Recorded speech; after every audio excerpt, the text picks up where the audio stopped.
Thank you. So this Sorry is the about meeting that. of the Wellfleet Board of Water Commissioners on Tuesday, March 29th. And we will get started first with a presentation by Doug Gardner, who is consultant working with us on the analysis of our rate structure. So it's, do you want the screen, Doug? Yes.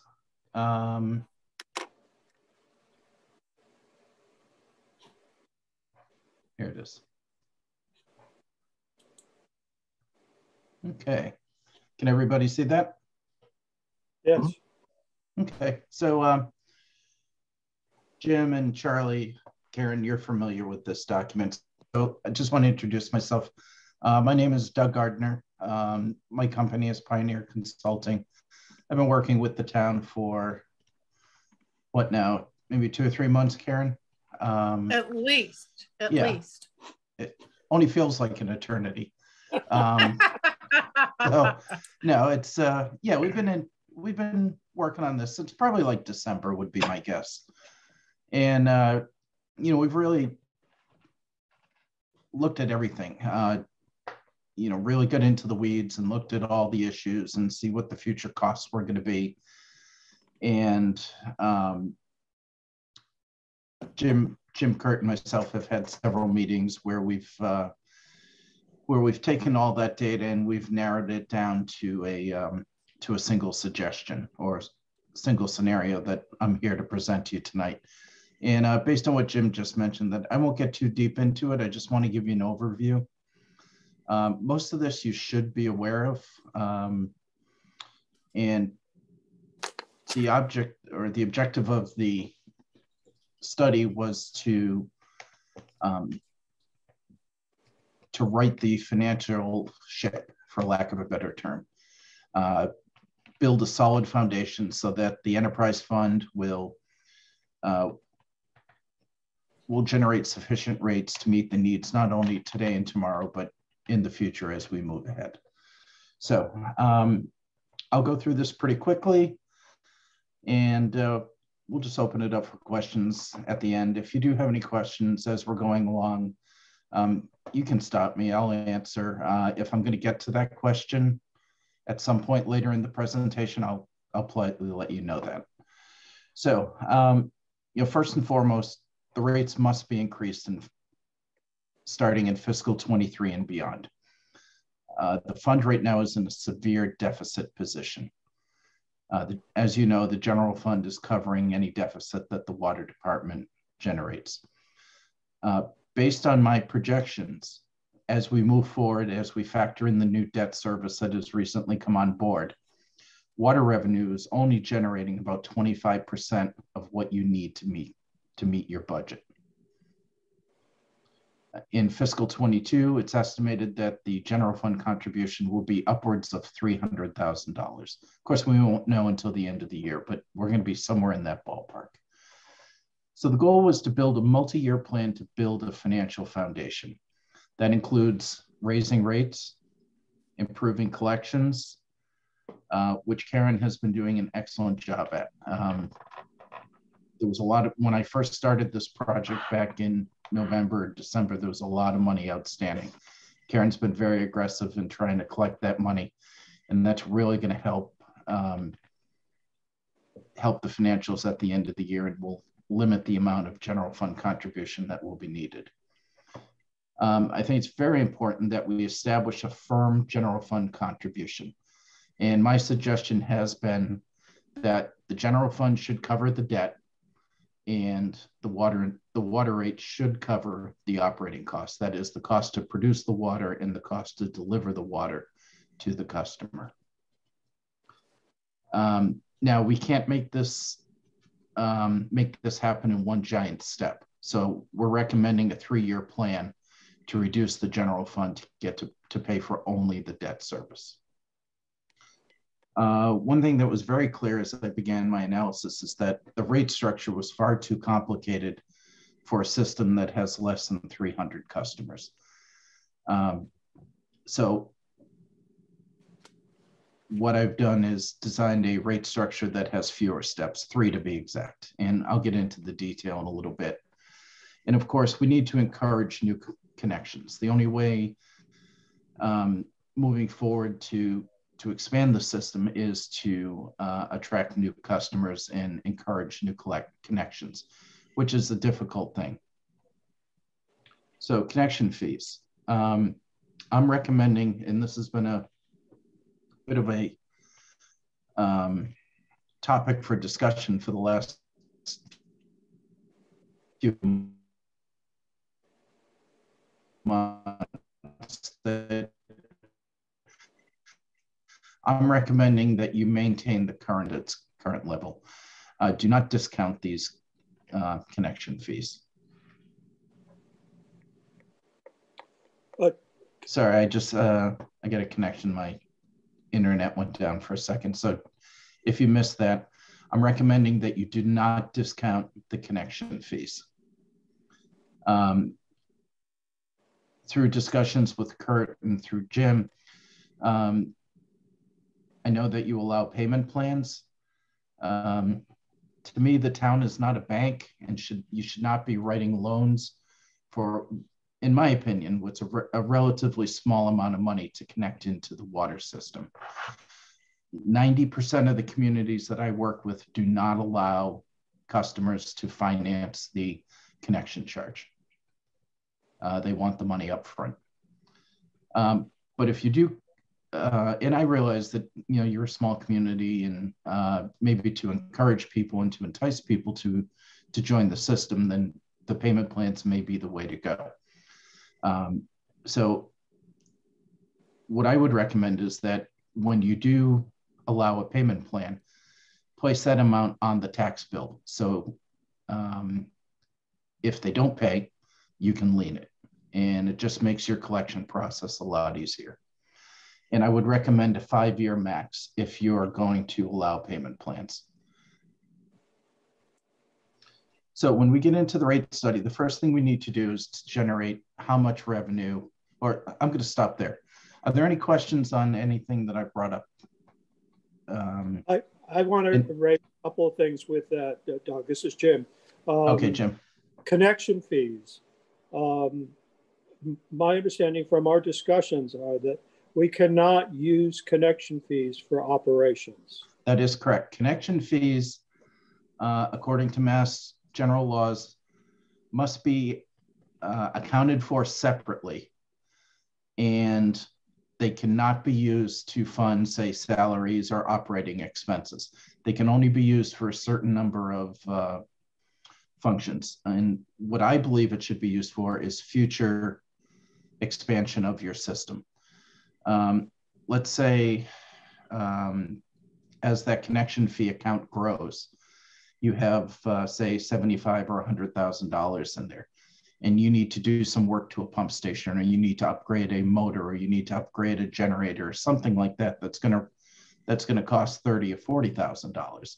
Instead of putting that amount on the rate, or even worse, picking up some debt for it, that money would be there and available. It would just require a simple vote at town meeting to allocate it, and that will help keep your rates lower as you move forward. So I would thank you for bringing that up, Jim. Yeah.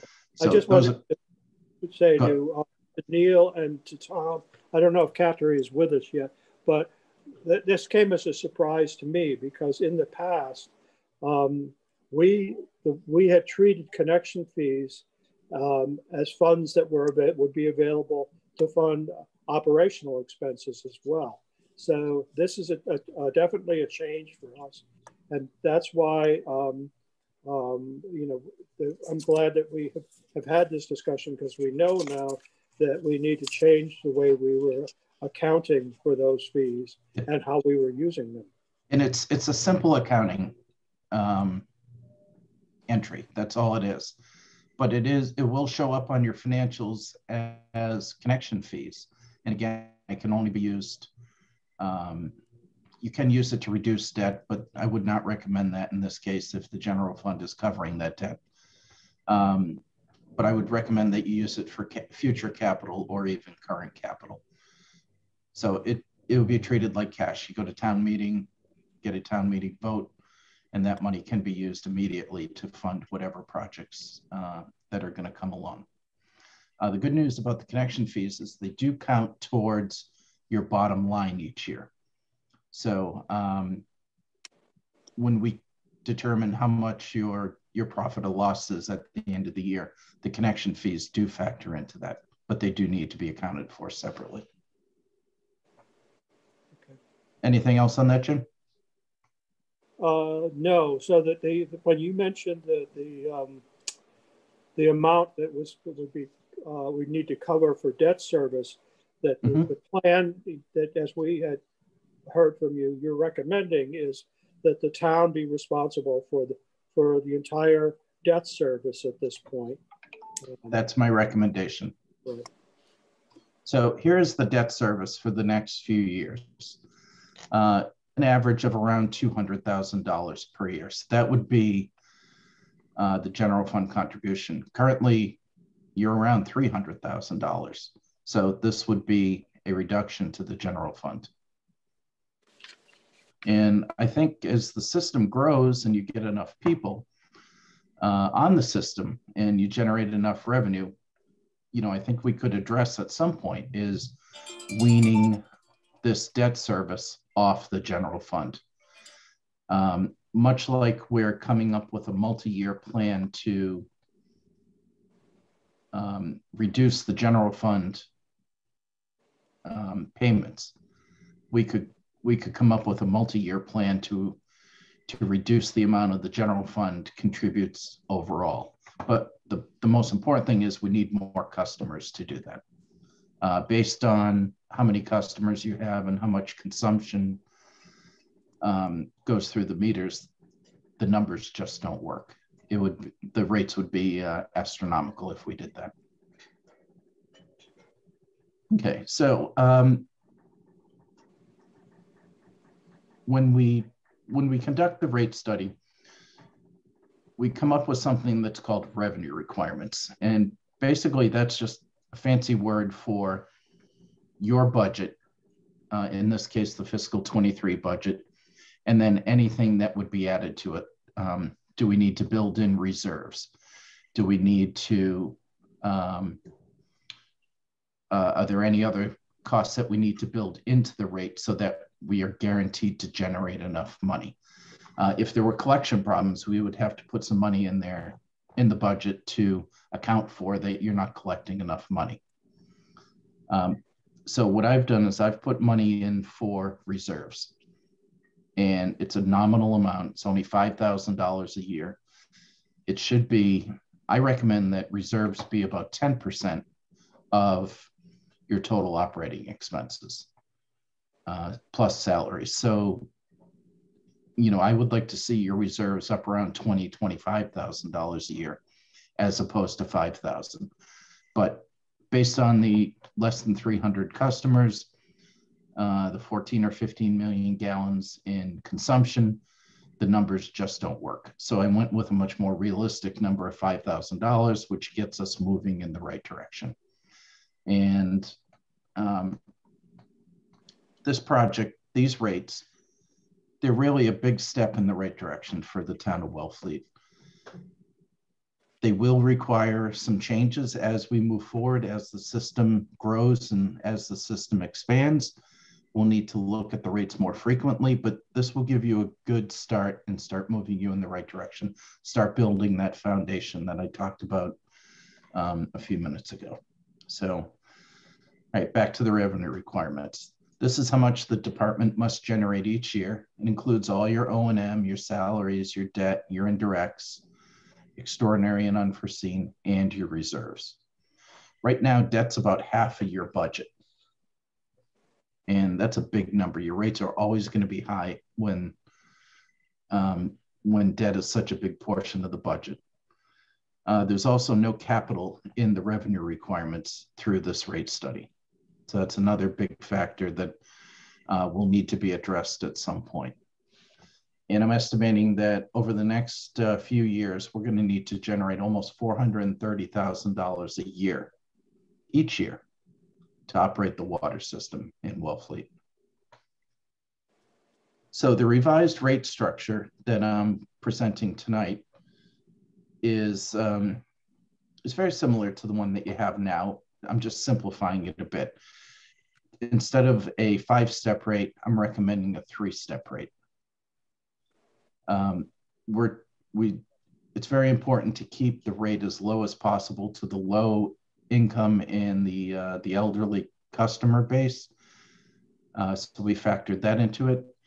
There was a lot of discussion on the minimum charge and what should that minimum charge be.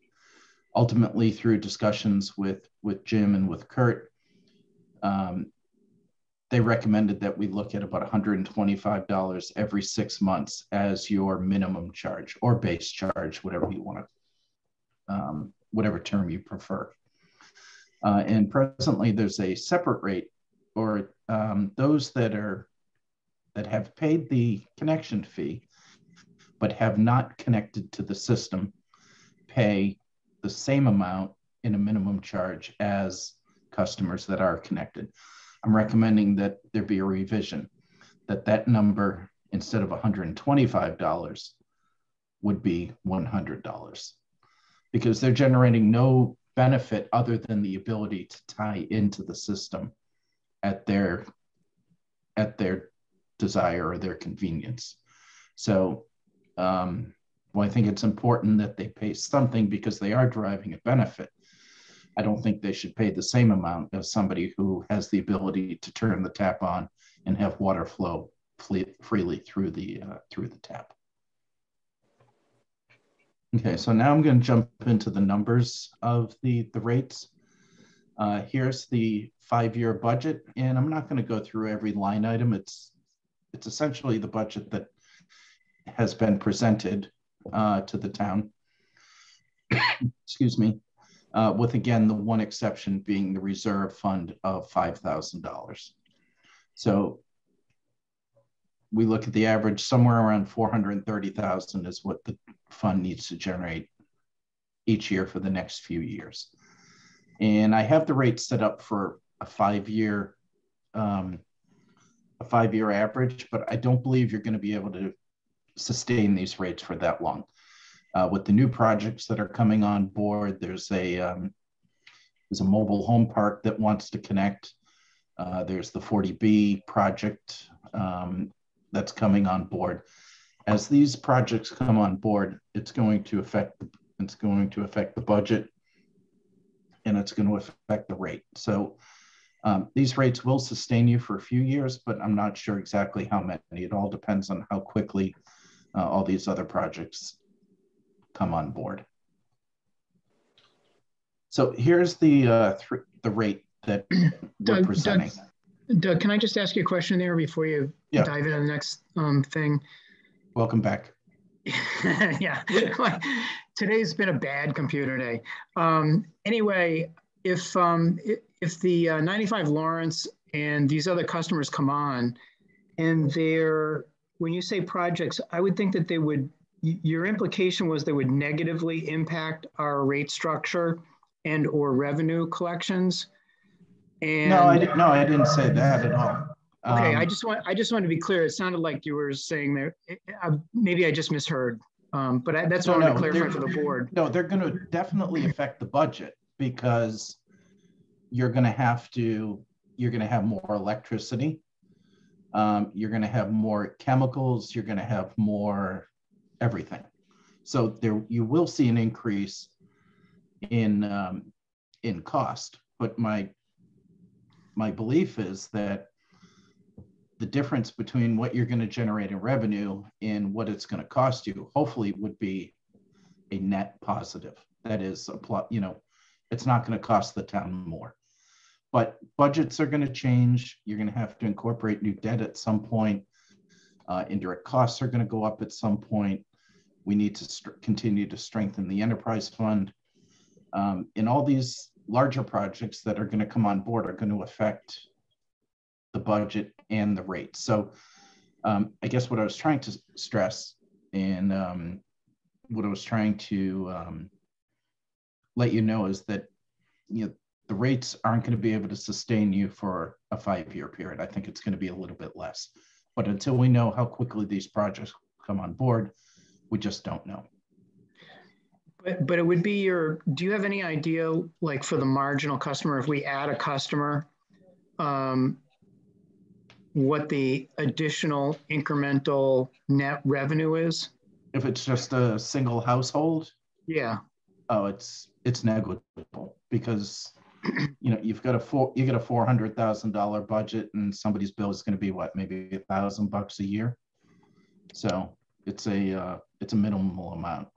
Right, but I mean, is it adding 50%? Is it adding 25%? Oh, just a single customer? No, it'll be an insignificant amount on the budget. I think the budget that you have right now will be able to absorb, a few customers, even several customers as you move along. It's the big customers that are going to affect everything. Right, but what I'm trying to get at is there's an incremental benefit or an incremental increase in revenue.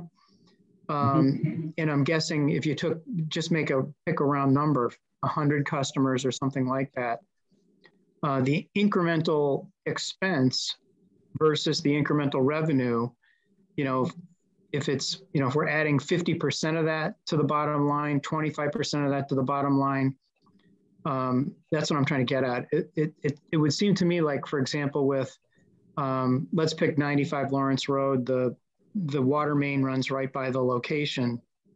If the system itself doesn't have to undertake a capital expense to connect that customer, I guess what I'm assuming is that the additional electricity, the additional chemical is very, very low. Yeah, the water sales will exceed any cost as long as there's no capital. Right. So I'm just trying to get a feel for whether that's, on a percentage basis, what it's likely to look like. I don't know. I don't factor in any anticipated new customers because it's a recipe for disaster. When you design the rates, you have to go with what you know, unless something is on paper. I've worked in other communities where we've anticipated that people are going to join and consumption is a fraction of what we anticipated. So, my experience tells me that base it on the information that's available to you today and then make changes as the new projects come along. And then we can make decisions from there. So if these new projects come on board and say they bring in, say, I'm just making up a number here, 20,000 above what the cost is, well, that money should go into the reserves or the retained earnings at the end of the year, strengthen the enterprise fund so that you'll have cash available to appropriate town meeting to invest back into the system that won't affect the rate or won't affect the debt service. Great, thank you. That's what I was trying to get at. Yep. Okay, sorry. Okay, so I won't jump into as I mentioned, I won't get into the detail of the revenue requirements, but this is essentially your budget dollar for dollar in fiscal 23, with the exception of one or two items. The three-step rate. This column, the first, really the second column, are the current rates. The budget, when all is factored in, is somewhere around 400,000. You're only bringing in roughly 100,000 in revenue, so that means the general fund needs to contribute the balance. The semi-annual minimum charge right now is $86.98, and that is for both those who are connected to the system and those that have paid their connection fee but have not tied in. You have a 5-step rate right now. First step is from 1 gallon to 20,000 gallons, 20,001 to 35,000, 35,001 to 60, 60,001 to 85, and then anything over 85,000. And these rates are based on a per gallon basis. And if, again, you can see a 5-step rate. What I'm proposing, and this is a much more simplified rate structure, we're going to bring in around $430,000. The new rates will generate about $178,000 or so, which means the general fund contribution is going to be reduced from somewhere around 300,000 down to about 250. And of course, this number will change, will vary based on the amount of revenue that's generated. We're recommending that the minimum charge, the semi-annual minimum charge, be increased from the $86.98 to $125. So a fairly significant increase. $38.02 every 6 months.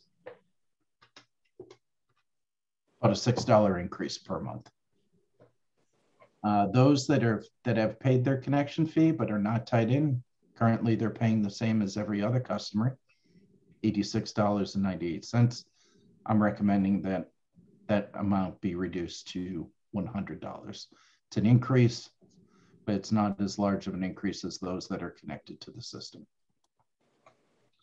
The 3-step rate, there was a lot of discussion with the committee that we had on the best way to go. We looked at a 2-step rate, we looked at a 3-step rate, we looked at the 5-step rate, and the 3-step rate seemed to work best for all involved.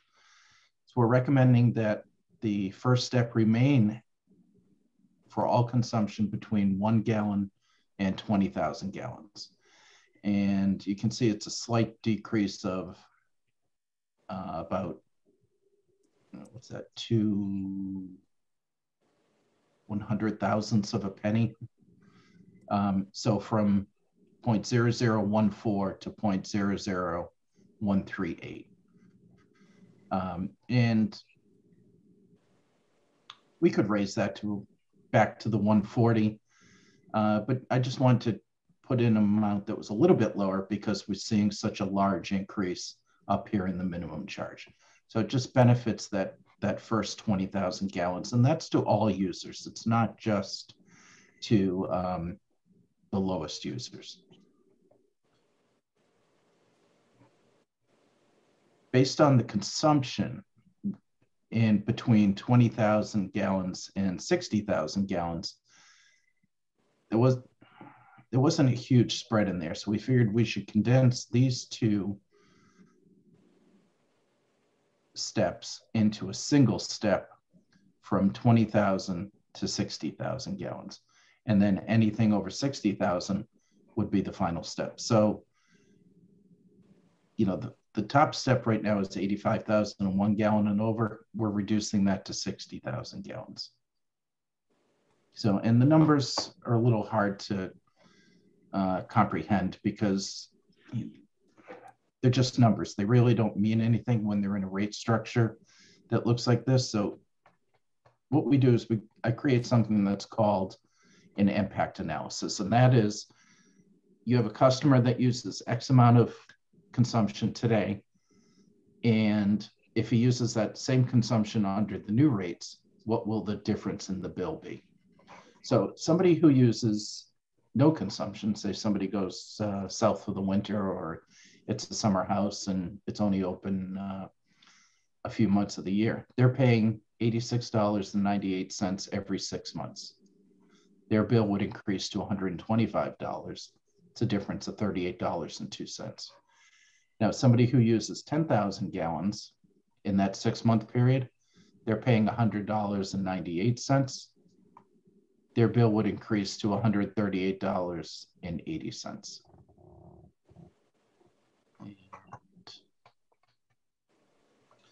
As you go up, as you get into the second and third step, somebody uses, say, 30,000 gallons, they're paying $182.88. Their bill would increase to $246.85. That's a difference of about $64. And then as you get in higher and higher and get into the businesses, the increases go up accordingly. So the general rule is the more you use, the more you're going to pay. And that's the way DOR wants to see the rate structures set up. That's the way DEP wants to see the rate structure set up, and the American Water Works as well. Okay, Doug, so that's the list. Doug, I want to just let you aware, make you aware, as well as the rest of our group here today, that we have Paul Millett with us, and he's got a hard stop at 5 o'clock today. Okay. I do want to get to that, but I think there's one issue that I was hoping that you could touch on, even though we're not going to make a decision about it today, and that's to describe what is the unit method. How might that affect the way we manage feed and connection? Sure. So Paul, I'll answer Jim's question, then we can open it up to you so you can be on time for your next meeting or whatever. So the unit method, there are two ways of calculating the rates. One is called the meter method and one is called the unit method. The meter method is you pay for all the water that goes through the meter. And it doesn't matter if you have 10 apartments connected to that 1 meter or if it's a single family house. The unit method breaks down the water that goes through the meter based on the number of units that are attached to that meter. So a 10-unit apartment house would receive 10 minimum charges. But then you would take those 10 units and multiply it by, I don't know where my arrow's gone. Okay, you would multiply it by the 20,000 gallons. So you would not exceed the first step consumption until you exceed 200,000 gallons. Right. So that's how it works. Now, if you decide to go with the unit method, you have to treat each customer the same. So if a person has a 2-family house or a house with a cottage in the back of it, they get treated as 2 units. If they have 3, they get treated as 3. You just have to be consistent. You can't say, okay, single family, even though you're a single family home and you have a cottage attached to the back, we're just going to count you as 1. They have to be treated under the unit method as well. So that's the big difference. And it generally benefits apartment houses is really what it's designed to help. And the rationale is that even though they have a large meter and they're using a large amount of water, they're really 10 residential units. They're not a commercial customer. Right. So many communities, especially in the MWRA districts, use the unit method as a method to help those apartment owners, where there could be, hundreds of apartments attached in a single building. And I don't think that would benefit Wellfleet at the moment, but as the 30B project comes on board and the mobile home park, that would definitely, there could be an advantage to both of those type customers. Okay, thank you. Okay, you want to let Paul speak?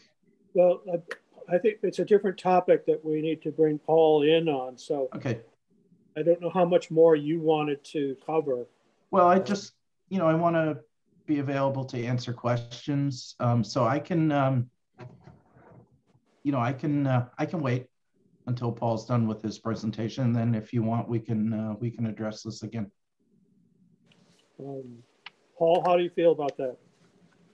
That's fine. I appreciate it. I have until 5:15. I have a different Zoom call with a different client. I appreciate your patience. So I have until 5:15. I don't think it'll take me 45 minutes to go through the 3 items. I think I'll be done by 5, Doug, with all due respect. So yeah, no, I'll hit mute and just watch.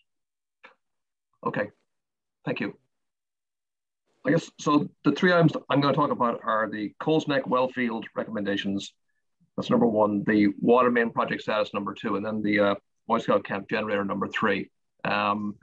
I guess maybe I'll do the water main project update first because it's the simplest, quite frankly. As you may know, we are completing the water main project, which is to replace the undersized water main from the Coles Neck Wellfield down to Briar Lane and connect at Main Street.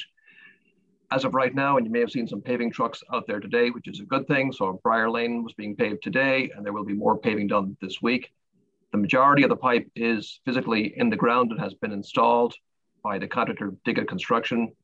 The work that remains are some lateral house services. And more importantly, we have 5 crossings of Route 6 laterally where we are waiting on a DOT permit, which has taken quite a bit of time due to a variety of DOT permitting bureaucratic issues, but we are in the final steps of getting the permit just to do the lateral work under Route 6. So all in all, the progress has been quite brisk and quite good with Digger Construction. And I'm happy to hear that they are doing paving work this week. Overall, project-wise, in terms of schedule, we are waiting for a formal update from Digger on a schedule, but we anticipate that we will be done with all the work before the summer season, before Memorial Day. And it may even be, you know, by early May, we're actually, quite frankly, all done with the pipe work. There will be no work this summer, and then they'll come back in the fall to do the any additional restoration work. And the streets that were dug up and temporarily paved, we're going to wait 6 months for the trenches, which are temporarily paved, to sustain themselves. And then there will be full width paving work done later this fall or next spring, depending on how the trenches hold up. But by and large, that job is going quite well. From a cost point of view, we've had virtually no cost surprises at this time, and we are in good shape. Are there any questions on the project? Yeah, one thing Karen brought up started the meeting, Paul. I don't know if you heard this, but apparently a report that there was a Verizon conduit that was severed today. I don't know if that is in the area where, if that was out on Route 6. I mean, I don't know if they've started with directional drilling out there. Yeah, I just saw the email from Becky a few moments ago. I'll find out from my field engineer how the conduit was impacted, but I think it's a pretty much standard letter from a large utility company. Anytime a large utility company pipe or conduit is severed by a contractor, they issue a letter saying there will be a claim coming. So, and it lands squarely in Diggett's responsibilities to pay for any restoration work and any costs. So it's not going to be on the town, it'll be on the contractor. And I will follow up tomorrow morning to get more details. Okay.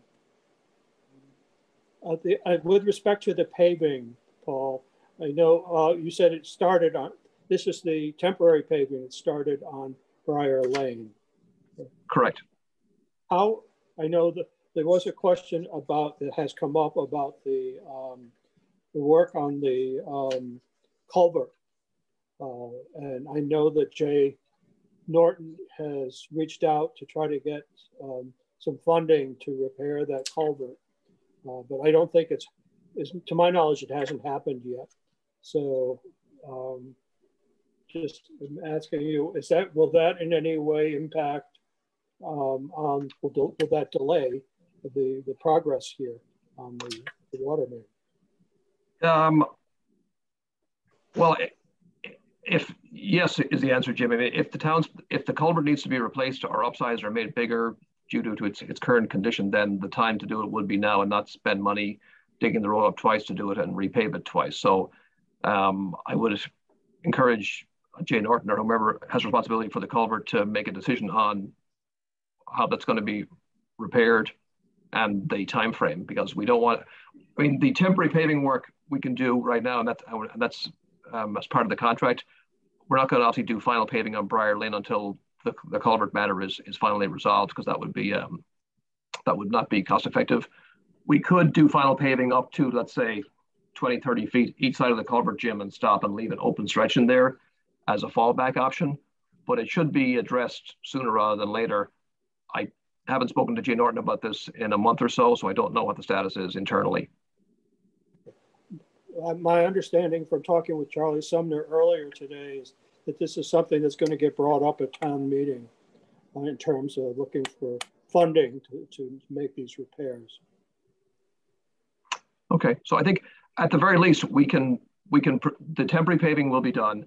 We can postpone a portion of the final paving on Briar Lane pending resolution by the town in the fall. Yeah. Thank you. Okay. So if there are no more questions on the water main project, I can talk about the Coles Neck Wellfield recommendations. So we prepared two separate memoranda, one on February 17th and a second one on March 16th. So the Coles Neck Wellfield, as you know, regardless of this project, has had challenges with the pumps, wells 1, wells 2, and wells 3 to be specific. By virtue of putting in the larger water main from the Wellfield, we are alleviating a hydraulic restriction that's been there since 1989. However, there are existing operational problems brought to our attention based on Whitewater's input and discussions with Jim back in January out at a field visit. So what we did was we came up with some options, and in our February 17th memo, we said at the very least we should inspect well number 2 and well number 3. And well number 3R was replaced about 10 years ago. Well number 2 appears to be the well based on Whitewater's input that has sand intrusion. Well number 1 is a small well that's physically inside the existing building. So by replacing the piping coming out of the Wellfield, we are going to be able to increase the capacity from the current capacity right now today is about 124 gallons a minute if all 3 wells are working properly. With the new water mains that Diggett is putting in, that's going to increase to 260 gallons a minute. So the output from the Wellfield will increase obviously by virtue of us putting in bigger piping. What we are also recommending is we replace the smaller piping within the actual Wellfield, and that will increase the flow to about 280 gallons a minute in the Wellfield. However, there's some basic work that needs to be done with the wells, before this project even started. What we gave the town was a menu of options here, and in our February 17th memo, we came up with some items and some estimated costs. The minimal amount of work was estimated to be about $183,000 to inspect well number 2, and then also inspect and clean well number 3R, and replace about 500 feet of piping in the well field with 6-inch and 8-inch piping. So that's the minimum what we should do. The maximum amount of work that we should do, because that building is old and tired and it's been around since 1989, and quite frankly is getting to the end of its useful life, in a perfect world, to replace everything out there and put in a big building similar to the Boy Scout camp, that option that we costed out in our February 17th memo was all in was about 1.9 million. So you got $190,000 versus 1.9. In our March 16th memo, we took a look at a middle ground saying, and I spoke to Becky as well about this, under the procurement regulations, if we use the 25% maximum change order limit, if you will, how much could we do if we were to give a change order or request a change order from Diggett for a variety of options and get some pricing and see how it comes out? And we costed out items that would total up to about $470,000. That would involve, basically looking at well number 3R, taking the well apart, putting a camera down there to assess its condition. Similarly at well number 2, where we believe there's sand intrusion, replacing one of those wells, replacing the piping in the well field.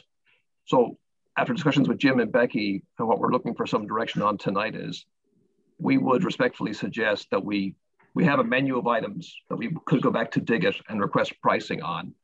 They give us pricing, we review the pricing, see if it's fair and reasonable, and then we could, under the procurement regulations, issue a change order up to $1 maximum amount. We're obviously not going to tell Diggett we have X dollars available, but we're going to request pricing. So that's where we're at, I guess. So what we're looking for direction from you all is, number one is, I guess there's an acknowledgement of the problems of the Coles Neck Wellfield that we need to address right now. And then number 2, to request a menu of pricing from Diggett, see how those numbers come out, and go from there. So I'll stop there and request any questions. I have on this.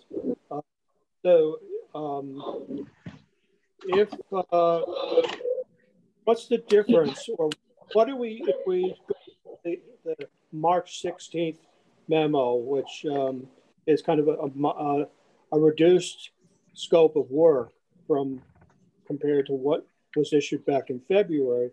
What are we giving up, or what are we foregoing here if we don't do everything that was recommended back in February? We're foregoing, okay, so the February option included, we're foregoing replacing the entire building in its entirety, Jim. So our estimate of $471,000 for option C, if you will, it would replace the piping in the well field up to the actual well building. We would replace the interior pipe inside the building.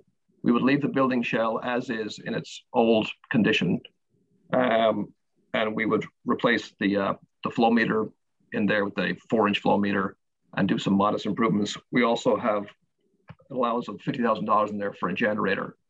So you'd still be left with the same old building, Jim, and also the same size motors and pumps, which gets to the question of redundancy, which I know Kurt Felix has some questions about what are the requirements for full redundancy, et cetera. But in our estimation, what we need to do is well number 3R is your best well. We need to make sure that that well is working efficiently.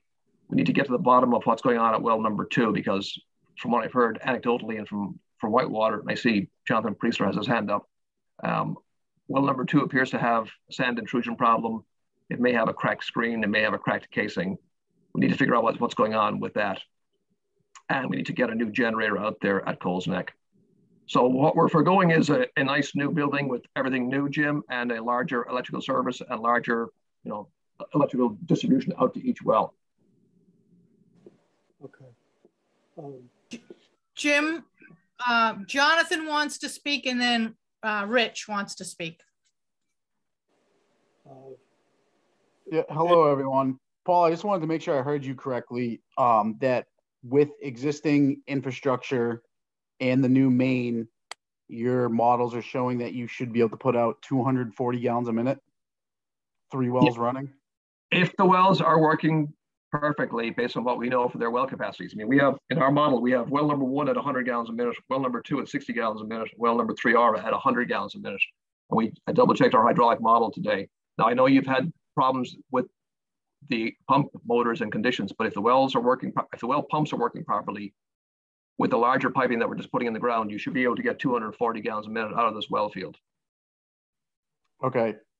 Then yes, if that's true, then there's probably issues with all 3, because the most water I was able to get out of there to waste right out of the hydrant with no head pressure was about 120 gallons a minute. I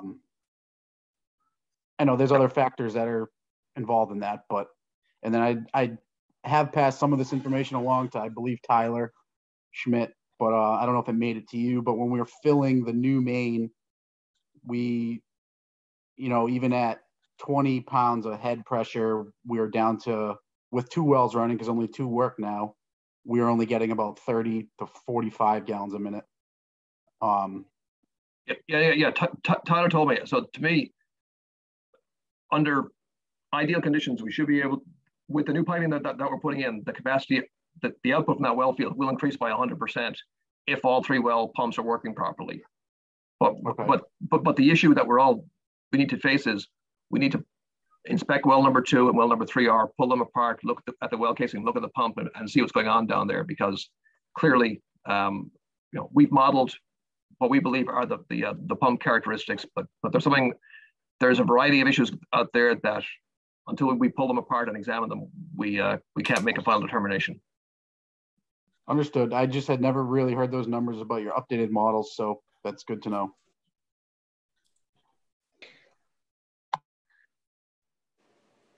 Jim, Rich, Pauly wants to talk. Sure. Rich, go ahead.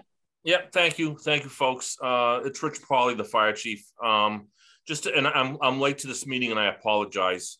And first of all, I'm going to say that I'm the biggest supporter. I won't say the biggest, but a strong supporter of the water department and the water district and what we're trying to achieve, obviously, for fire protection purposes. My question is either for Paul or for Jim. So would this potential change order, whether it's 400,000 or 1 point something million, is that in the budget now, or is that something that has to go to town meeting? I can respond to I mean, the clearly the 1.9 million would be a problem for us. The 471,000 or whatever that total was, we do have access to funds that were essentially, you may recall, Rich, when we did the, when this came up at town meeting a few years back, we got approval for borrowing capacity of up to 3.8 million. Okay. And what we have drawn, my understanding is what we have drawn down on that so far was based, and this was because the accounting department was asking for a number. What should they assume would be the potential debt associated with this project? And they came up with 1.5 million.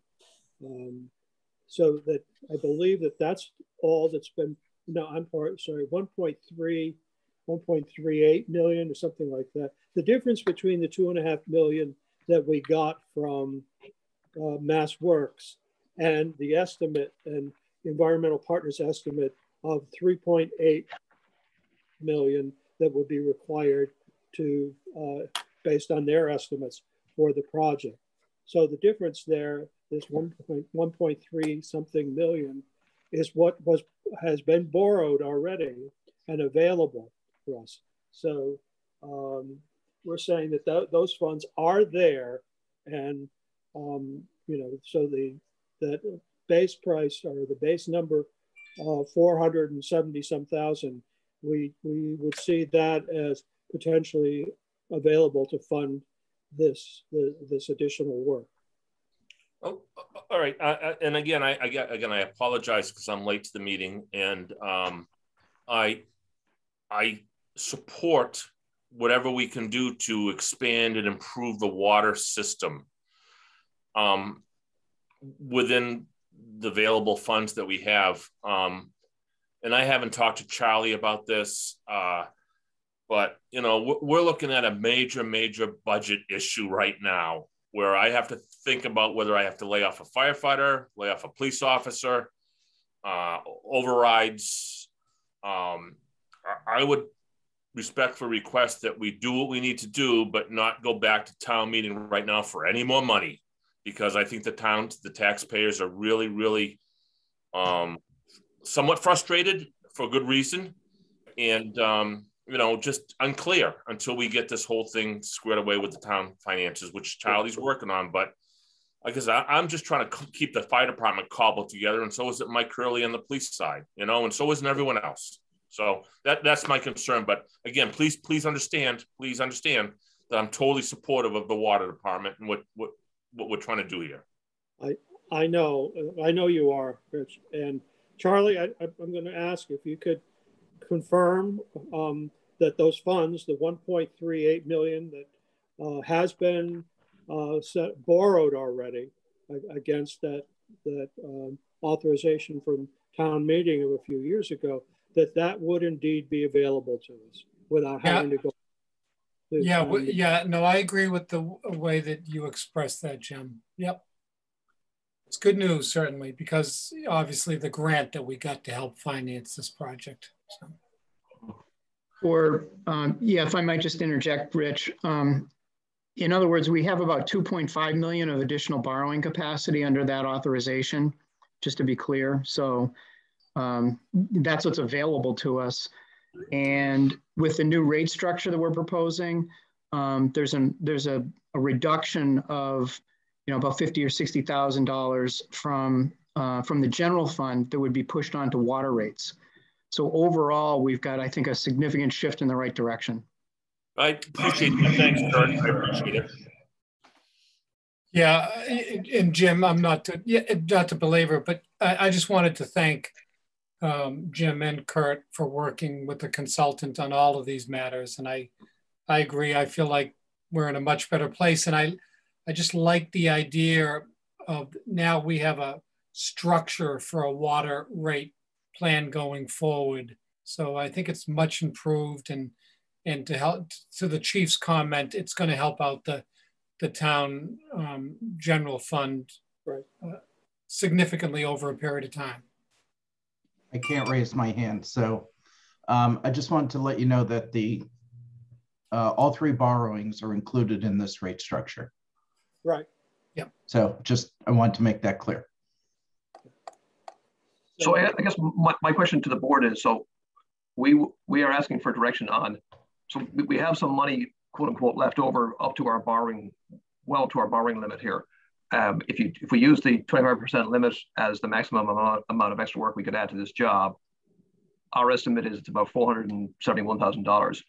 We have a laundry list of items we would like to get pricing on. It's no harm, no foul. It doesn't commit us to spending the money. We get pricing from Digit for the items listed in our March 16th memo. We see how the prices come out, and we come back and talk to you about which ones you want to cherry pick or which ones you want to do. That's what I am requesting guidance on tonight, because a lot of these improvements at the Coles Neck Wellfield, quite frankly, are things that need to be done, and you could say should have been done even before this water main job became a reality. So, Jim, if I might, is it okay if, Jim, if I ask a couple questions? Sure. Yeah. So, Paul, I guess what I'm confused about is I fundamentally don't have a good appreciation for how the water system is dispatching. And, you know, in terms of the improvements, it looks like, you know, it could be generating significant amounts of additional capacity for the system, and you know, clearly, you know, trying to bring them up to the standards that the Boy Scout camp is at, you know, bringing Coles Neck up to standards that the Boy Scout camp is at. But when we kind of went through the number of, you know, what's required at peak right now on the system, it looks like there's about 80,000 gallons a day, or excuse me, 80,000 gallons a minute that's required at peak capacity in the peak summertime. And so what I was trying to understand is, what does the capacity balance look like on the system? And, you know, what is DEP expecting for capacity? Because it, you know, just off the cuff, it looks like if we upgraded Coles Neck, as you're suggesting, Coles Neck by itself has enough capacity for the entire system on a peak day. So I'm not quite understanding, you know, in other words, what do we really need to do as far as capacity improvements so that the system operates correctly? And then the corollary question is, you know, assuming we do something with Coles Neck and get it, you know, obviously it's got to be operating at a minimum level of capacity. How should we be dispatching those wells so we have so we're moving operation of the system around so that everything's being exercised rather than having, you know, something static and sitting there, which then can cause a problem like we experienced last year? Good questions. I have answered. So the see, if you can write this down, Kurt, I will send you the citation tomorrow. But CMR 22.21 parentheses 3. So CMR 22.21 paragraph 3 says, which is it's called requirements for new and existing groundwater sources. It says, any person who obtains DEP approval for a community public water system that relies entirely upon groundwater sources shall provide additional wells, well field or springs, and pumping equipment, or the equivalent, capable of producing the same volume and quality of water as the system's primary well. So that's the crux of the matter here. So I want to make I want to make the Coles Neck well field equal to the Boy Scout camp. And right now, Kurt, the Boy Scout camp, we have 2 wells. Either well can put out 300 gallons a minute easily. So, and we alternate those. And luckily for the past couple of years, well, luckily, but not the way you should be operating, with Coles Neck being down, if the Boy Scout camp was down, you'd have a problem because Coles Neck is marginal at best. So the CMR 22.21 parentheses 3 is the chapter and verse that cites what you need to have for equivalency. So what I'm saying, Kurt, is we need to get up to, you know, 270, 300 gallons a minute out of the Coles Neck to be equal to the Boy Scout camp. That's the kind of the simple math I'm trying to get to here. So that's number one. And I think we can get there by fixing well number 3R and fixing well number 2. And then once they're operating robustly, what water systems do is you can alternate pumps. You can use the Boy Scout camp on Monday, Wednesday, and Friday. You can use the Coles Neck on Tuesdays and Thursdays, or you can use them for a portion of the day. But like your car or like any mechanical device, you want to operate it on a regular basis and turn it over. But I think just due to the chronic and checkered history of the Coles Neck equipment and the wells and the pumps and the generator, it's been turned off and it has not been used. But it doesn't meet the bar of equivalency to the Boy Scout camp system. Right. Does that answer your question, Kurt, about the requirements? Well, sort of. I'm still confused if we have like an 80,000 gallon per minute requirement. And we've got, I think that sounds like gallons per day, Kurt. 8,000 gallons a minute would be a ton of water. You're right. The maximum that we have. Oh, I'm sorry. Yeah. You're right. It's 79,000 gallons divided by 1440 minutes. Sorry. Right. So Kurt, the thing is, it all depends on how fast. Okay, so the town has a water management or has a permit for the well, for Boy Scout camp had a permit for the Coles Neck well field, and you're allowed to pump up to 100,000 gallons a day. Now, if you were to pump 100,000 gallons a day divided by 24, divided by 60, it'd be about 70 gallons a minute if you were to do it, 24/7, which you don't want to do. So you want to be able to fill your storage tank. I mean, God forbid you had a fire, the tank would draw down rapidly. But just doing some simple math here, you got a 500,000 gallon tank. To refill that at to refill the tank at 300 gallons a minute would be about 16. I just did the math. It's about 27 hours to refill the tank at 300 gallons a minute. So you have to look at, Kurt, both your maximum day demand in summertime may be 80 to 90,000 gallons per day. That's fine. That's doable out of either well field.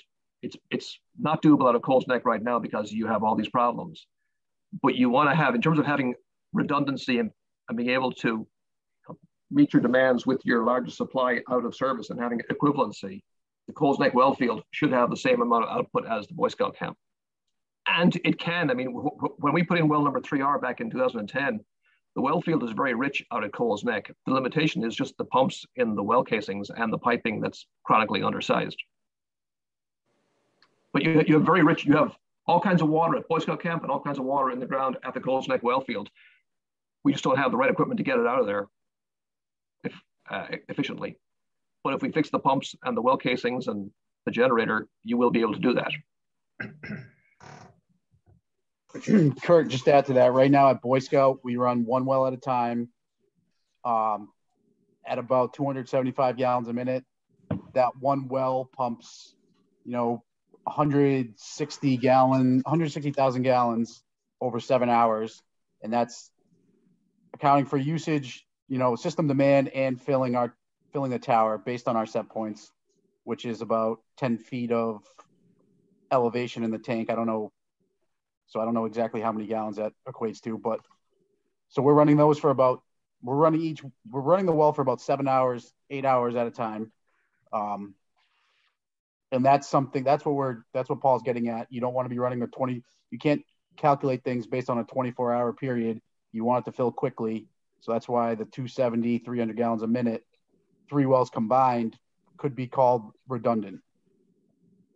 That's really helpful, Jonathan. And is that 7 hours a day consistently, or what's that actually look like? Right now, I would imagine that sounds like maybe peak, but off peak, spring. I'm trying to get a sense of like spring, summer, fall. Are these wells coming on once every 3 days? Are they coming on every day? In the summer peak use, it's usually every 3 to 4 days. And right now we're at, we can go 10 days. We've been keeping the tower. We've kind of changed the set points. And we're not letting the tower drop as much just because of all the other things going on. We're trying to keep it full because of the generator situation. And, that's the only station running. God forbid anything happens and the fire department needs water. We're trying to keep it topped off. But 3 to 4 days in the summer, every 3 to 4 days, the well is running or one of the wells is running. And right now, 7, 8, 9 before our set points would normally trigger to call the wells to run. So if we got Coles Neck up and running at let's just say 270 or something like that, during summer peak, you could dispatch Boy Scout camp number 1 for, on one day, and then 3 days later, Boy Scout camp number 2, then 3 days later, Coles Neck and rotate sort of a thing? Yep. We could do that. Yeah, we try to turn the tower over just so, you know, the water going in, being pumped is used, and then we kind of start fresh. But we could do whatever you wanted. We could run them together as long as, you know, they're not fighting each other based on how much pressure they're pushing out. But there's a lot of different things we could do. We could, through SCADA, we can set that up however we want to set it up. Okay. You know, it's just, I'm just trying to get a feel for, you know, what's reasonable in terms of both exercising the equipment, meeting our, you know, our capacity requirements and redundancy requirements, but not have, I kind of feel like what I'm struggling with is it sounds like we've got equipment that's been sitting around doing nothing for a long time. And that's part of why it's in disrepair. And so obviously Paul's, you know, got a strategy here so that we can, you know, get Coles Neck fully engaged in supporting the system. So I'm just trying to balance, you know, how much money do we need to spend to do that? How much redundancy do we really need? And, you know, when we're all said and done, so that we've got a system that we really feel like is operating correctly. And that in the worst case scenario, you know, when Chief Pauly needs that 500,000 gallons for a fire, that it's there. So that I'm just, you know, obviously those things are not necessarily, some of them are mutually exclusive. Some of them support each other, but obviously trying to reduce the capital cost to taxpayers is the other, you know, big consideration here. Kurt, if I ever need 500,000 gallons of water for a fire, we're in really big trouble. We really are. So, you know, when the old post office burned, I think we used about 25,000 gallons of water, you know, back years at the old post office on Main Street. I think that was the max. That's actually really helpful, Chief, because it also, you know, in the emergency, what do we really need? That's very helpful. Thank you. So I guess, Kurt, you're looking for a recommendation. No, yeah, I think I would respectfully request that the laundry list in our March 16th memo, we will request pricing for. I request that you authorize us to request pricing from Digit for the items on that list. We see how the prices come back, and then we have a follow-up conversation on what you want to do out of Coles Neck, with the expectation that it will be no more than, you know, $450,000 and well within your procurement guidelines. And you can cherry pick what you want to do once we get pricing back from Digit. So it's really a request to seek approval for pricing for future work. I go along with that. I would agree. And it doesn't tell you, it doesn't commit you to anything. You're just seeking pricing.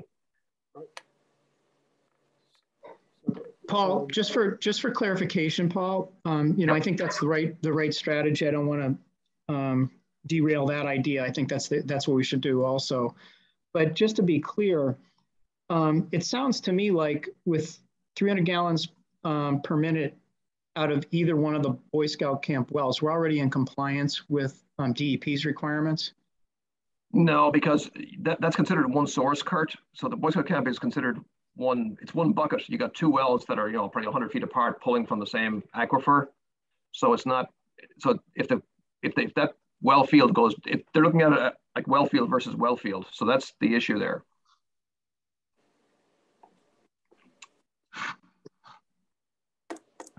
Luckily, we've never had the problem at the Boy Scout camp. It's been your workhorse for the last, you know, 10, 12 years. But no, it's considered one well field.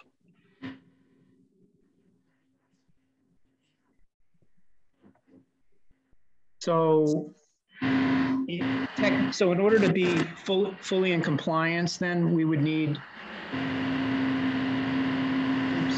somebody's vacuum cleaner's running. To be, Tom, I think it's you. Can you mute for a second?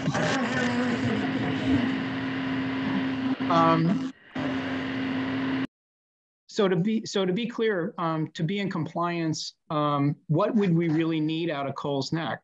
I mean, in other words, I mean, I heard what you said about CMR, but, you know, given our peak requirement, do we have to, I mean, just because you drill a well and you get 300 gallons per minute, you've got to duplicate that someplace else?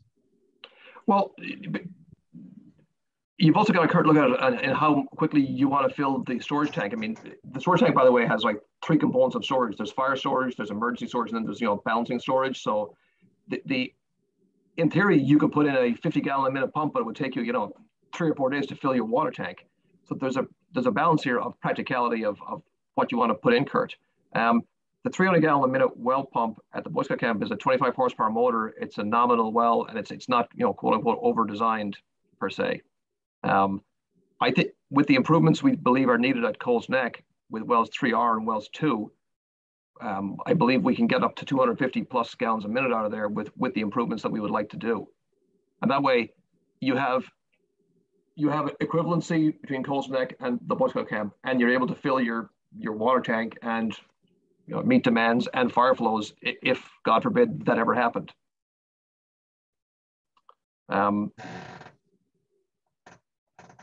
So I would like to get a motion on the table here with respect to authorize environmental partners to proceed with a quote from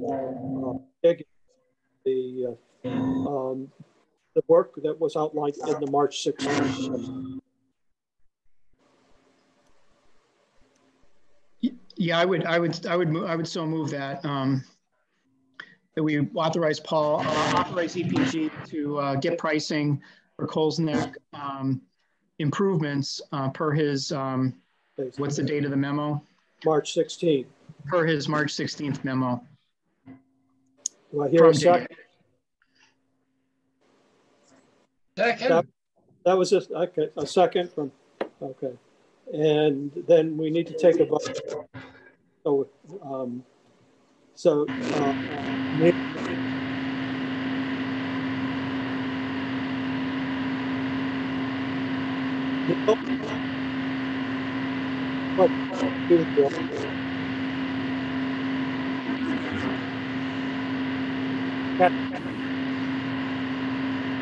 not hearing anybody now. Kateri, you're muted.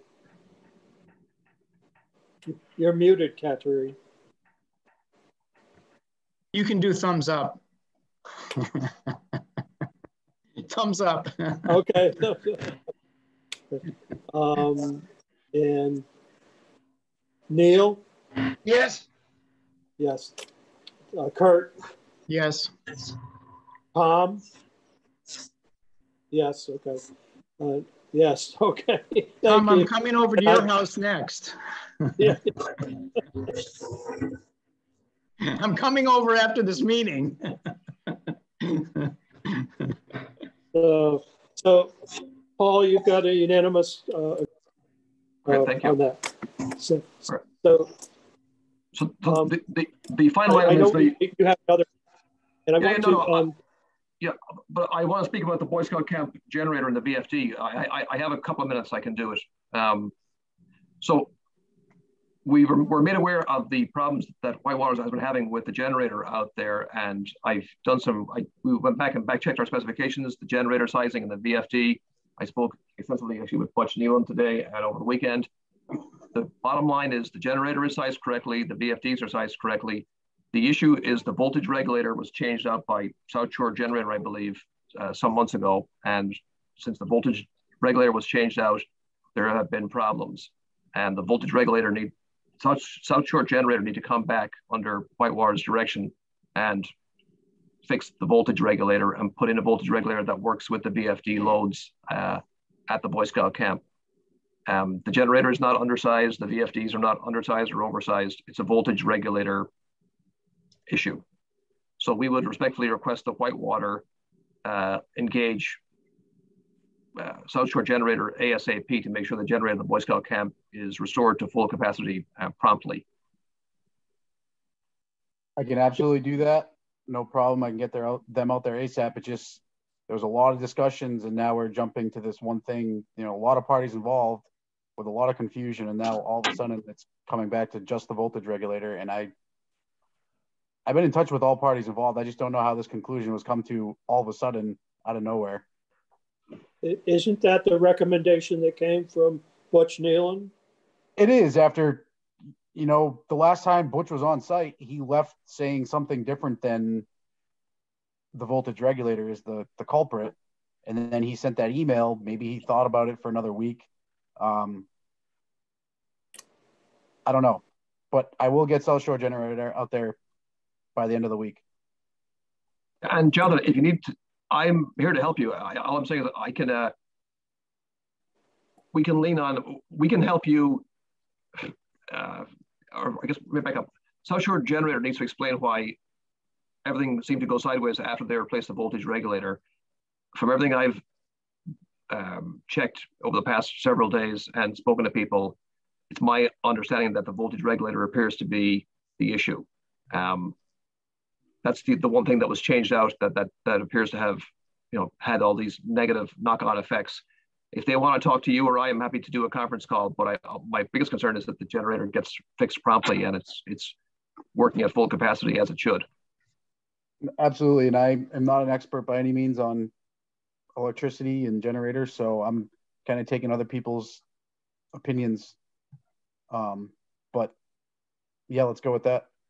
I never saw, so when the first time I tested this on the generator under load and tried to run the wells was after the regulator was replaced. And, you know, this all started because we went up there during a storm and the generator was not running because of a different issue, which was just a coolant level sensor. So from that point on, you know, at that point when he replaced the coolant level sensor, I noticed the voltage was fluctuating all over the place. And he replaced the voltage regulator. So then I never saw it running under load before or after the replacement. So that's, you know, and I went through all the records from the past and I never once found in the books that, you know, well ran on generator.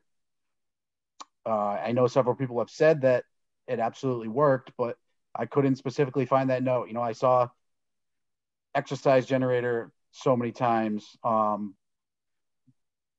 My thought is that they're killing power to the station. The generator's turning on. Yes, the generator works as it should. It automatically transfers.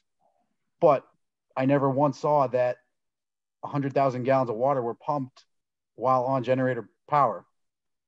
So that's why I'm still doubting that it ever did work as it was supposed to, based on all the notes in the book. Okay, well, I can tell you from memory, I was there the day that we actually put it into service back in 2009 or 10 with the person from DEP, and we ran it under load and we killed the power and we did a live test and with the well pump running. And that's the only way we actually could get DEP approval, as you know, to turn on the system back when it was first constructed.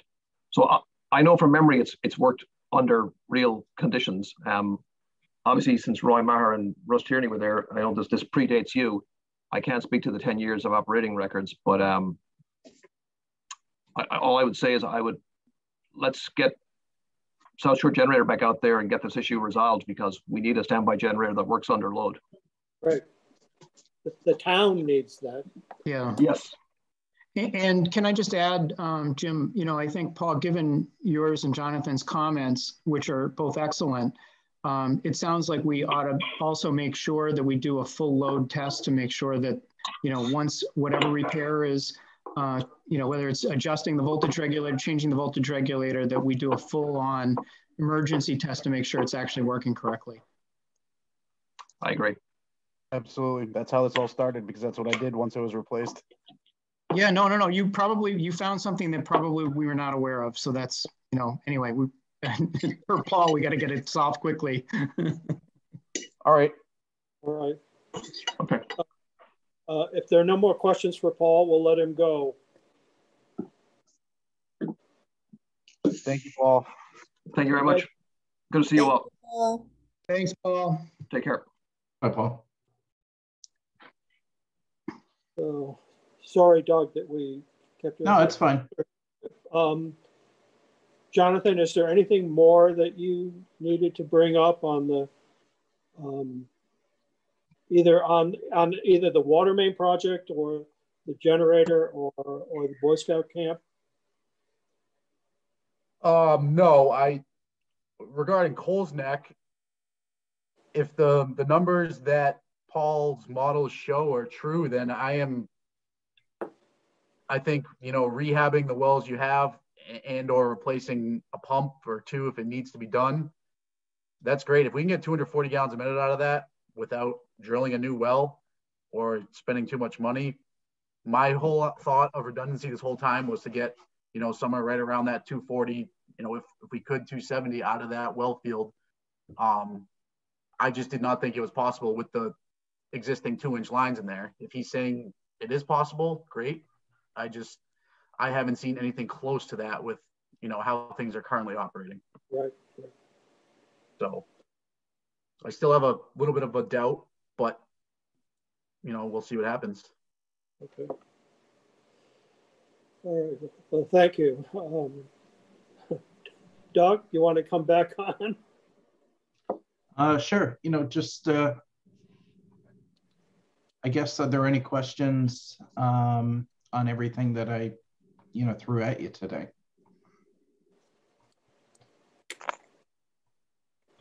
You know, I think what it really comes down to is, you know, how comfortable is everybody with page 5 of the handout that I sent?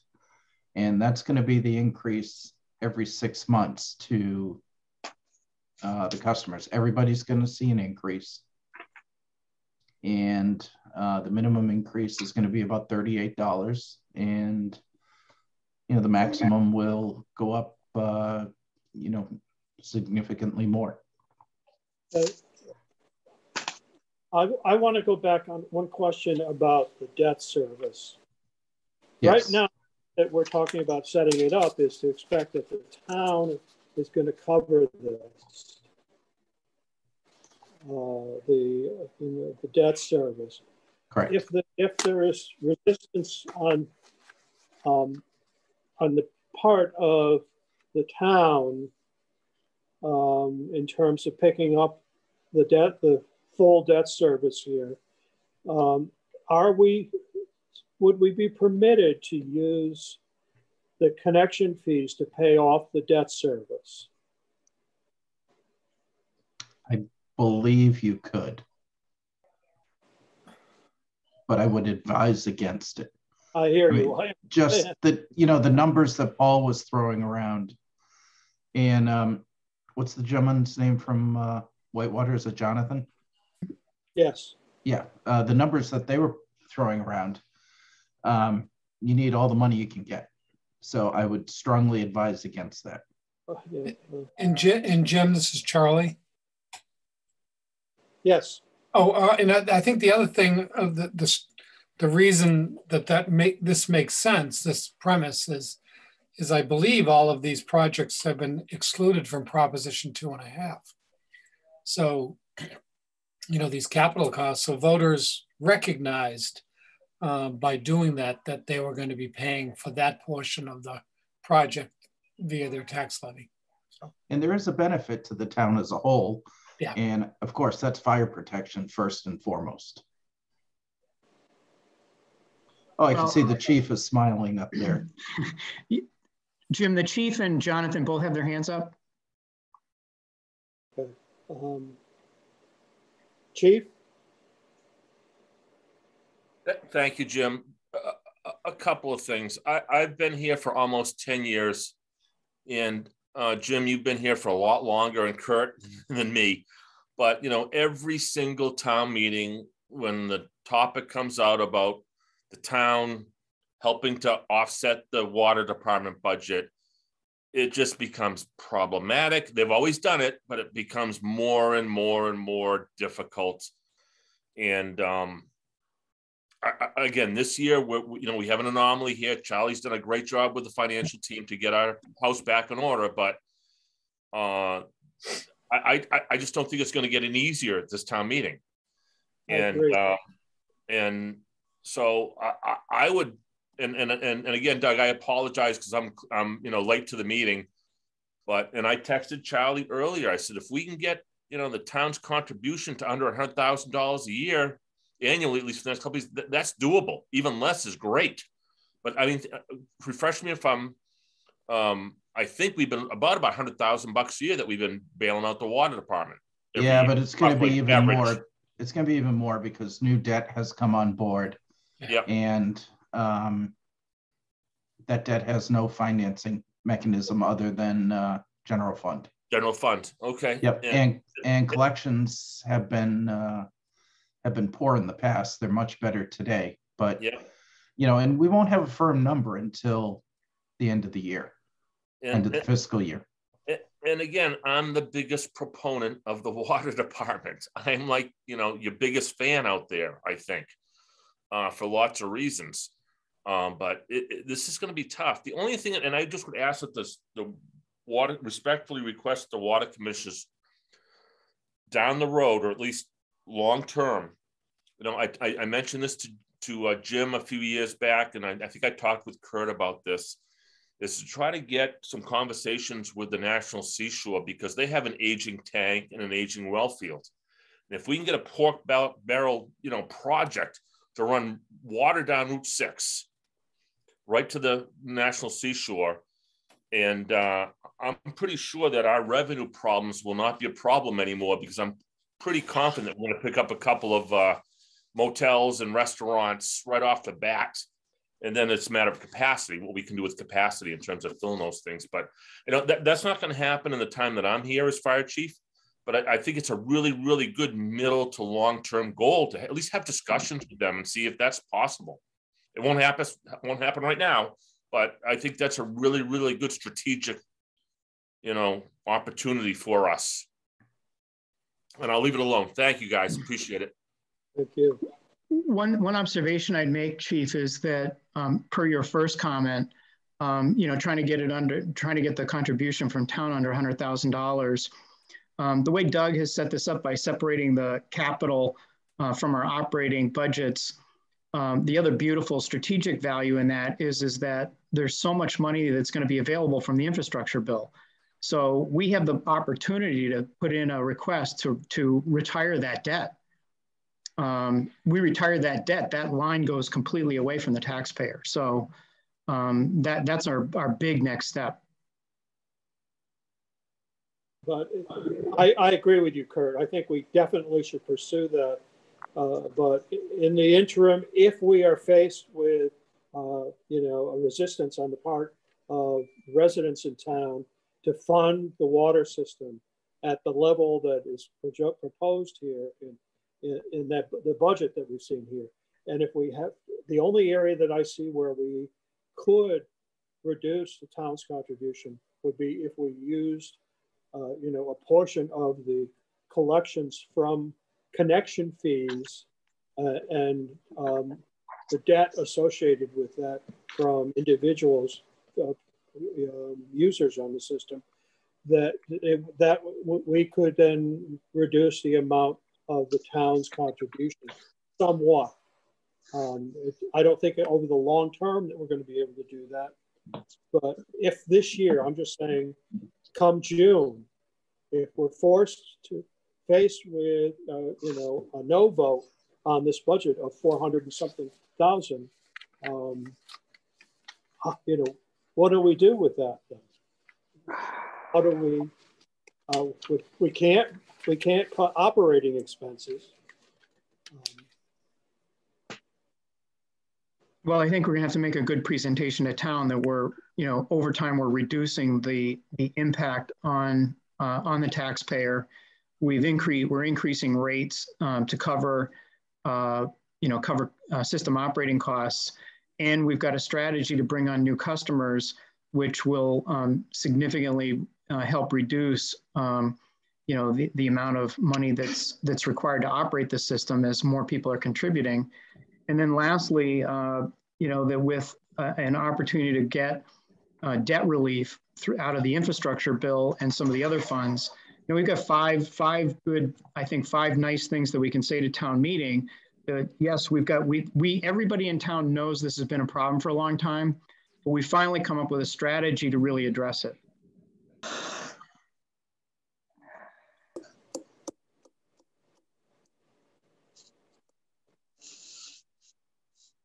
What do you think, Charlie? Will that sell? Well, yeah, I mean, I do. I mean, I think we've accomplished a lot with this plan.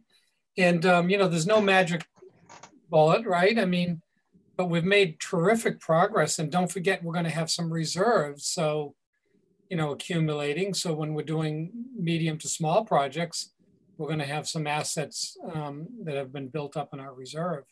So I think we've done everything we can in a responsible way with this plan.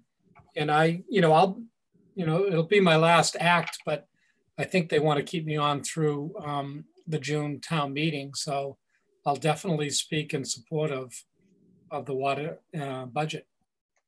And all, yeah, I know you haven't voted yet, of course, but in all that it appears that we're going to do with this plan.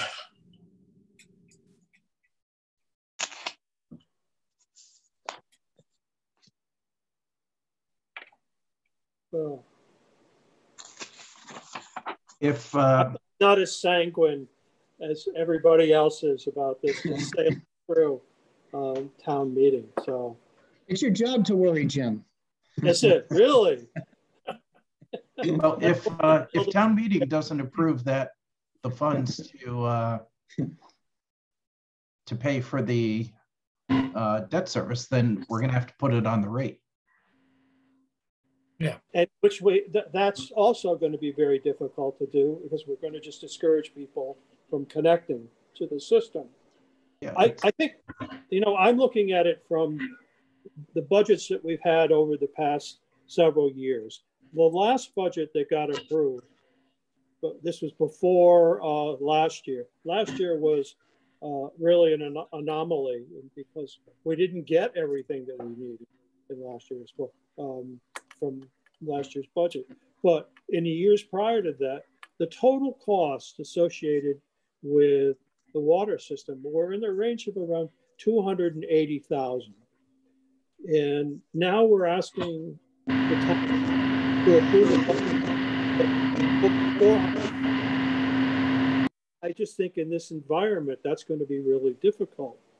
And I'm just looking for where we might be able to draw sufficient funds to, at least to cover what we know are the expenses that we're going to incur, which is the debt service is one area, and the other is in our operating expenses. So that's why I asked the question of Doug, whether or not can we use anything we collect from connection fees or deferred payments associated with connection fees as, to cover the debt service portion of it, and leave whatever else we get for operations. And that's only for I would see for the time being. I agree with Kurt. Let's try to get out there, and if funds become available, through the federal government, let's pursue that in terms of debt, in reducing the debt going forward. I just am concerned that it's going to be a hard sell. Charlie, is there anything stopping us from right now putting an application in to the county for debt relief through the ARPA monies? Oh, it's for infrastructure, so I would say it's certainly a possibility that we might want to consider. Do you know how that's actually how access is going to work yet, or could we just put together a proposal? They're still working on some of the they're between the assembly and the commissioners. They're still sort of duking out the process, so it'll unfold soon. If I may, it's the fire chief, Charlie and Kurt. I agree completely. This is maybe our great or the best opportunity we have to use some ARPA funds and pay down some of this stuff, because it has to deal with COVID. It has to deal with affordable housing, all those important things that we know that we need to get done. And if we can grab $500,000, that's wonderful. And I think that's really something we should strive for. Great.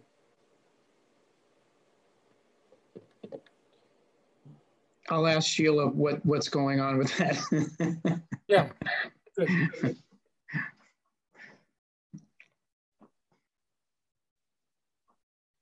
Anything else for Doug? Not I.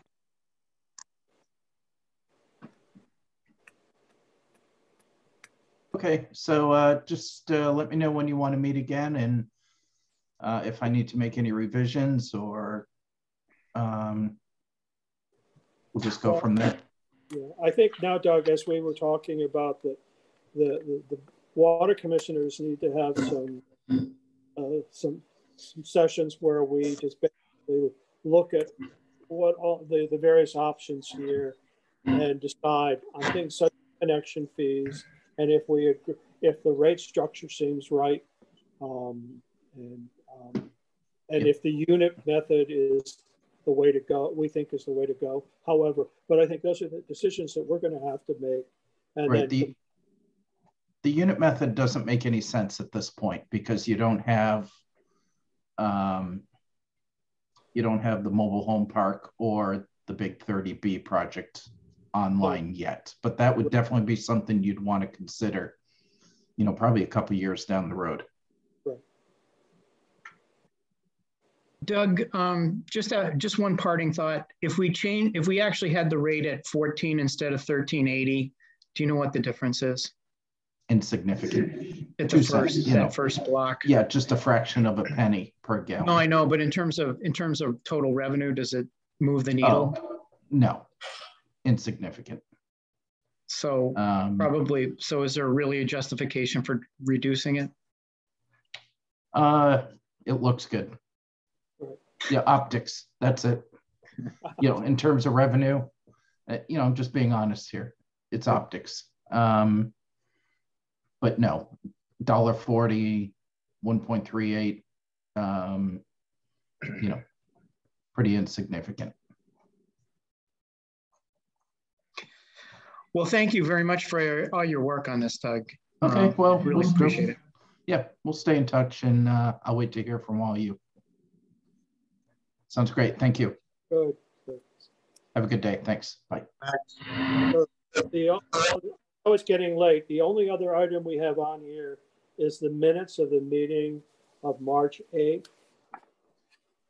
And I would like to suggest, Karen, that we defer that for now, and that we schedule another meeting where we can begin to work on amongst ourselves on the rate, on those other issues related to the rate structure. Do you want an executive session? No, I don't think so. What do others think? Do we need this as an executive session, or should we leave it open? I'm not sure what that means. That we don't allow other people to participate in the meeting. Oh, I see. Yeah, I think we could use a meeting just ourselves. Jim, are you talking about right now or down the road? I'm talking about a few weeks. Oh, okay. Yeah. To discuss rates. Gonna make sure it falls under the law. I can look that up for you tomorrow. In what way? Well, there's only certain reasons that you can go into executive session. Yeah, I'm not entirely sure this is one of them, believe it or not. I'm not either. But I can look at the list tomorrow, Jim. Yeah. Okay. Well, what's the difference? I mean, executive session, does that mean people can say, I want to be there? I'm thinking of the people we invite to come. No, what Jim's talking about strictly would be a closed session from the public. Oh, no, I didn't mean that. I just meant, I think we could have a meeting where it's really just the committee. If somebody else wants to come in and sit there, that's one thing. But, you know, these last couple of meetings, they're, you know, and understandably so, they've been taken over by people providing us with professional insight into a lot of situations. So can we do this, Becky? Can we set a date for a meeting, say a couple weeks out, the second or third Tuesday in April? And then if in fact we can do it as a, if it's within the law that we can have an executive session, if could you let us know that? Yeah, I can look it up for you tomorrow. Okay. And I can let Karen know as well. Yeah. And just to express preference, I kind of feel like it's okay if it's a public meeting. You know, I don't think we're not really we're not necessarily treating anybody any differently. And I think to some extent, if we do a meeting that's openly advertised, et cetera, it lends some transparency to our actions to make it clear that we're trying to do the best for the town that we can, and that there's not any kind of favoritism toward any particular group that could potentially come out of the appearance of a closed session. So I don't think anybody's going to show, or I don't think very many people are going to show up anyway. But if it's taped and people can look at it, I think the board is going to be better off to have had an open meeting. Good. I won't argue with you on that. So I'd like to defer the review of the minutes of March 8th until that next meeting. It's fine. And do other board members, feel that we should, if let's say Rebecca finds that we could do an executive session, or do other board members think we should do an executive session? Now that I understand, I was confused when I commented before. I wasn't quite sure what you meant by executive session. I don't think that's necessary. Tom or Neil? Well, an open meeting is fine with me. Tom, are you? We can't hear you. Are you? He's up. Okay, he's thumbs up. Tom is agreeing. I'm coming over, Tom. Coming to your house. All right. That being said, you want a motion to adjourn? Yeah, please. My brain hurts. I would move to be adjourned. Somebody second that motion? Second. Okay. So by raise of hand here, Tom? No. Yes, okay. Neil? Yes. Kurt? Yes. Kateri? Yes. And I vote yes. All right. Thank you very much. It was a long meeting and appreciate all your contributions. And Any tentative date? Pardon? Any tentative date for that meeting? Oh, thank you. Thank you. I would say Tuesday.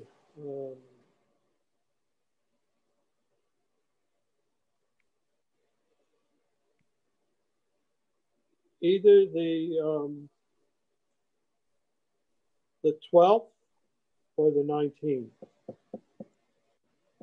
I was actually going to suggest, Jim, does it make any sense to do the 5th? Since we got the generator stuff percolating along. I don't know if we'll have any answer on that. If we did, Because Paul may come back. He was saying he wanted to get it done in a week. When is Easter? The 17th. And then Monday's a holiday. Patriots Day. Which one? You Patriots Day 18th. on the 8th. Yeah. Yeah. So you're saying the 5th, either the 5th or the 12th. Yeah. I don't know if we'll have information by next Tuesday. The 12th. Yeah, so the 12th. 12th is fine with me. Shaking his head as well. All right. Well, thank you very much. We'll meet again at 4 o'clock on the 12th. of April. Thanks, Jim, for all your work. Karen. Yes, thank you, Jim. Appreciate it.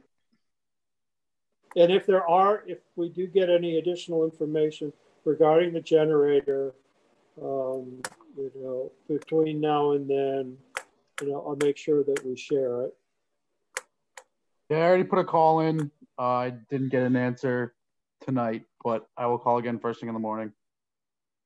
Okay, thank you. Thank you very much, Jonathan. No problem. Thank you, guys. Alrighty. Good night.